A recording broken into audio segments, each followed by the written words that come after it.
ശബരിമല സ്വർണ്ണക്കൊള്ള കേസിൽ അറസ്റ്റിലായ മുൻ ദേവസ്വം ബോർഡ് പ്രസിഡന്റ് എ പത്മകുമാറിന്റെ പാസ്പോർട്ട് പിടിച്ചെടുത്ത SIT ഉണ്ണികൃഷ്ണൻ പോറ്റിയുമായി വിദേശയാത്ര നടത്തിയിട്ടുണ്ടോ എന്ന് കണ്ടെത്താനാണ് അന്വേഷണ സംഘത്തിന്റെ നീക്കം.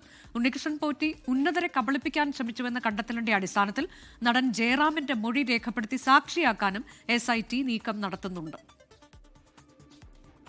ആറന്മുളയിലെ എ പത്മകുമാറിന്റെ വീട്ടിൽ SIT നടത്തിയ റെയ്ഡിൽ നിർണായക സാമ്പത്തിക വിവരങ്ങൾ ശേഖരിച്ചിരുന്നു.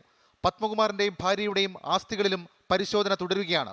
ഇരുവരുടെയും ആദായ നികുതി വിവരങ്ങളും രേഖകളും പിടിച്ചെടുത്തിട്ടുണ്ട്. 2019 മുൻപും ശേഷവുമുള്ള ഭൂമി പ്രമാണങ്ങളും വീട്ടിൽ നിന്ന് കസ്റ്റഡിയിലെടുത്തു. ഉണ്ണികൃഷ്ണൻ പോറ്റിയും എ പത്മകുമാറും ചേർന്ന് റിയൽ എസ്റ്റേറ്റ് ഇടപാടുകൾ നടത്തിയെന്ന് അന്വേഷണ സംഘത്തിന് സംശയമുണ്ട്. സ്വർണ്ണക്കൊള്ളയിൽ നിന്നും ലഭിച്ച പ്രതിഫലം കൊണ്ടാണോ ഇത്തരം ഇടപാടുകൾ നടന്നതെന്നാണ് അന്വേഷണ സംഘം പരിശോധിക്കുന്നത്. പത്മകുമാറിന്റെ വിദേശയാത്രകളിലും അന്വേഷണം ആരംഭിച്ചിട്ടുണ്ട്. ഇതിനുവേണ്ടിയാണ് അറസ്റ്റിലായ പത്മകുമാറിന്റെ പാസ്പോർട്ട് പിടിച്ചെടുത്തത്.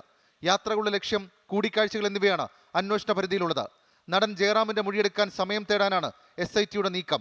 ശബരിമലയിലെ ദ്വാരപാലക പാളികൾ ജയറാമിന്റെ വീട്ടിൽ ഉണ്ണികൃഷ്ണൻ പോറ്റി കൊണ്ടുപോയിരുന്നു. കേസിൽ ജയറാമിനെ സാക്ഷിയാക്കാനാണ് നീക്കം. ജയറാമിനെ പോലുള്ള പ്രമുഖരെ വരെ ഉണ്ണികൃഷ്ണൻ പോറ്റി കബളിപ്പിച്ചുവെന്നാണ് SITയുടെ കണ്ടെത്തൽ. അതേസമയം പത്മകുമാറിനായി നാളെ കൊല്ലം വിജിലൻസ് കോടതിയിൽ അന്വേഷണ സംഘം കസ്റ്റഡി അപേക്ഷ നൽകിയേക്കും. പത്മകുമാറിനെ വിശദമായി ചോദ്യം ചെയ്ത ശേഷം തുടർ അറസ്റ്റിലേക്ക് കടക്കാനാണ് തീരുമാനം. 24 തിരുവനന്തപുരം.